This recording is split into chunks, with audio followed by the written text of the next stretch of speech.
All right, so get this right. We're talking about what happens when a school's like nailing it. Grades are awesome.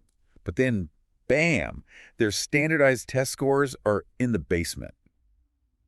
How does that even happen? It's a really good question. It's like this weird paradox, right? Totally. And it's the heart of this article we're diving into today, The Objectivity Lie by Dr. Jamie Hoerricks. Oh, yeah. Dr. Hoerricks knows their stuff. They're an educator who actually uses their own school's experience to kind of pick apart standardized testing. And that's what we're doing in this deep dive. Whether you've been the one stressing over those exams or you're a parent watching your kid freak out, this one's for you. We're going way beyond just filling in the bubbles to really get what these tests are actually measuring and what they're totally missing. And this is where Dr. Hoerricks' school comes in, because they're living this achievement paradox firsthand.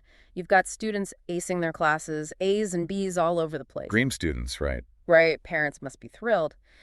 But here's the thing. Those SBAC scores come back, and it's like a completely different story. SBAC, now that's... Oh, yeah, sorry. SBAC is California's standardized test. Just a little background there. Got it. So these scores come back, and they're tanking, like seriously plummeting, to the point where the school gets knocked down to a Tier 2 ranking.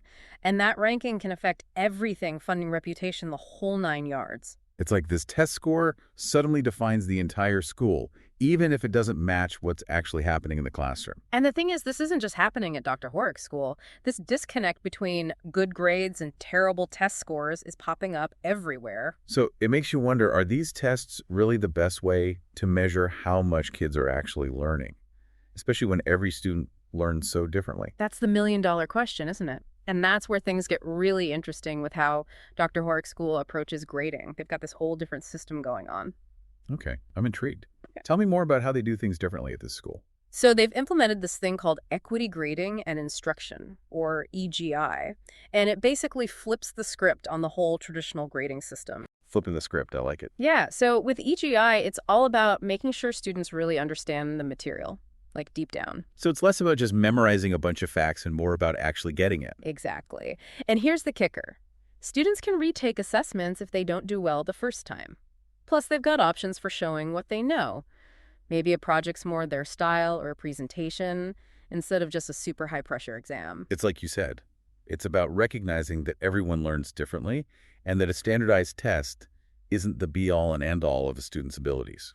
Right. And you know what else? This SBAC, like many standardized tests, doesn't really take into account the needs of all students, especially those with IEPs. Right, those individualized education programs, because every student is supposed to be getting the support they need. Exactly. And that's a whole other layer to this. Okay, so we're really starting to see how this whole objectivity lie thing comes into play. Yeah.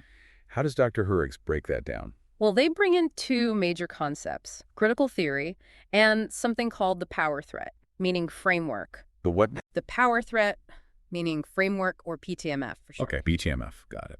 And this is where things get really interesting. So we hear all the time that standardized tests are supposed to be objective, right? Like they're this neutral way to measure intelligence. Right, you hear that all the time. But Dr. Hoerricks argues that it's not that simple. They say these tests are actually designed in a way that ends up supporting existing power structures. Okay, now you've got me really thinking. Who are these power structures? Who benefits from these tests being structured the way they are? And who's getting left behind? Well, that's really the core of the issue, isn't it? Whose definition of smart are we using here? Whose values are baked into these tests? It's like you said, knowledge doesn't exist in a vacuum. There's always a context, a history. Right. And Dr. Hoerricks argues that these tests, even though they're presented as this neutral measuring stick, often end up giving an advantage to students from more privileged backgrounds. Kids who've had more resources, better schools, more stability, it's all connected. So it's almost like those high scores are reflecting privilege as much as anything else. Exactly. And that's where this power threat meaning framework comes in. It helps us understand how this all plays out for individual students, especially those who don't fit that traditional mold. Okay, so break this PTMF down for me. How does it apply to standardized testing? All right, so it all starts with power. And in the case of these tests, the power really sits with the testing system itself. It's the system that says what matters, what equals success, even what a student is worth. And it bases all of that on this very narrow set of skills, the skills that happen to be measurable by a standardized test. So you're saying this test score becomes the ultimate measure of a student's potential, even if it doesn't line up with their actual abilities or how they learn? That's exactly it. And that leads us right into threat. Students, especially those with IEPs, are constantly facing this threat of being labeled as behind or underperforming. It doesn't matter how much effort they're putting in or how much progress they've made in their own way. It must be so discouraging to constantly feel like you're being judged by a standard that doesn't even account for your individual needs. Oh, absolutely. And over time, that can really mess with a student's sense of meaning.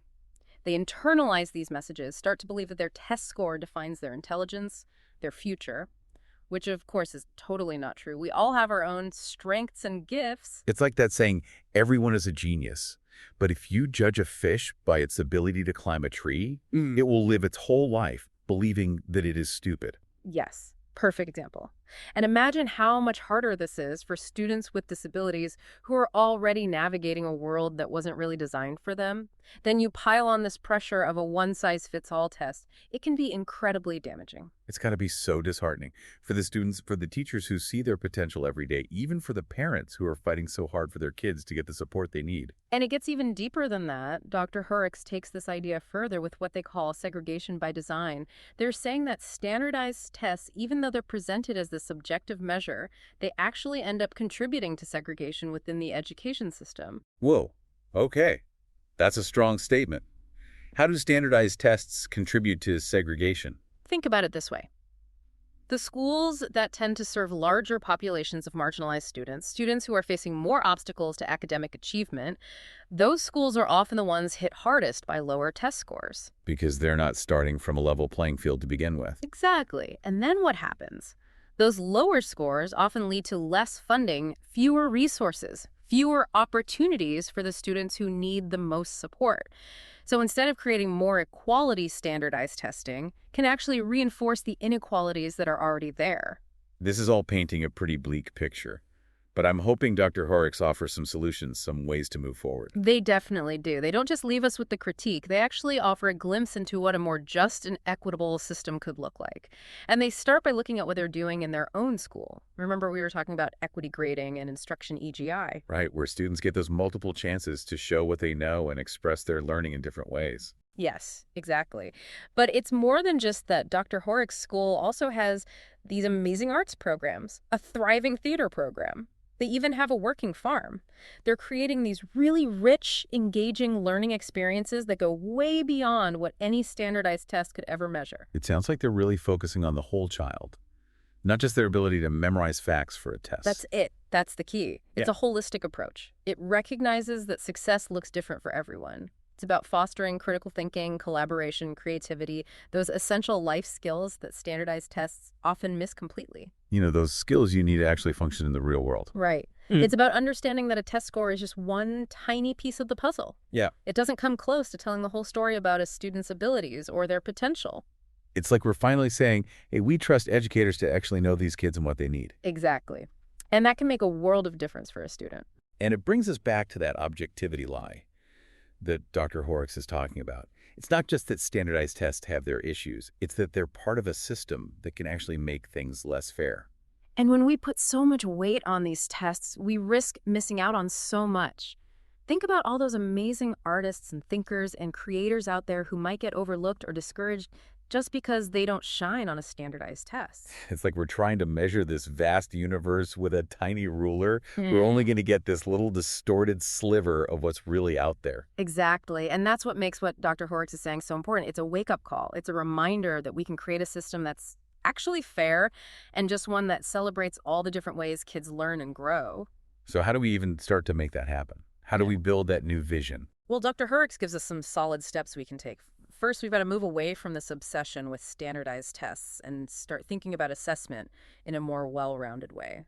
One that values things like creativity and critical thinking and collaboration. You know, those essential skills that are hard to measure on a multiple choice test. The skills you actually need to navigate life. Right. And it's about realizing that a test score is just one tiny piece of the puzzle. It doesn't even come close to telling the whole story about a student. So if we're not using these standardized tests as the be-all and end-all, what does assessment look like in this new vision? It's about letting teachers use a wider range of assessments that fit their students' needs and learning styles. It might involve more hands-on projects or portfolios or even student-led conferences, things that give students a voice and a sense of ownership over their learning. Approaches that recognize that learning isn't just about memorizing facts. It's about sparking that curiosity, that love of learning. Exactly. It's about making learning joyful and engaging, not just about chasing a grade or a score. So for our listeners out there who are ready to embrace this new vision, what can they do? How can they be part of this shift? That's the big question, isn't it? And it's one we all need to be thinking about. I think it starts with keeping these conversations going. Talk to your friends, your family, your neighbors. Go to those school board meetings. Get involved with local education organizations. Let your voice be heard. Love that. Make some noise. Because change happens from the ground up and from the top down. The more we talk about this, the more we raise awareness about the limits of standardized testing and the need for change, the more momentum we build. So to wrap things up for our listeners, we'll leave you with this. Yeah. What if instead of asking, how well does this student do on a standardized test, we started asking, what are this student's passions? What are their unique talents? And how can we create a learning environment where they can truly thrive? What if we measured success not by a number, but by a student's love of learning, by their growth over time, by their ability to make a difference in the world? Those are the questions that really matter. And they're questions we should all be asking, because our kids deserve an education system that truly sees them, values them, and empowers them to reach their full potential.